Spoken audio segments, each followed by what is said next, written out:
Alright, we're going to go back to that thing right over there. It is old Big Mike out here at the stables. And today, I got to run that old sawmill because I got a neighbor who needs a couple of oak 2x12s, bigger ones. And so I figure, just bring y'all along with me since that's what I'm doing. I was doing some welding earlier today. Didn't get a chance to play with my car. Maybe next time. Anyway, this time I got to get busy on some logs. I hadn't used that thing in so long, dang wasps made a nest in it. They were not happy with me. But yeah, I ain't got to make them happy. Y'all don't want to be bored with me just flipping a log over. Goodness gracious.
I'll be back when I got some more cuts made. Whew.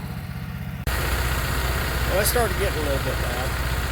But anyway, so we're going to take these down to the shop, square them up, cut them blunt, and deliver them. And then I got to come home and finish chopping that up into 2x whatever.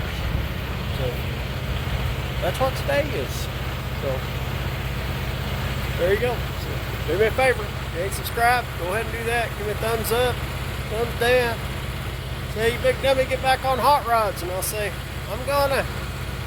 Until next time, y'all keep watching. I will get back to work.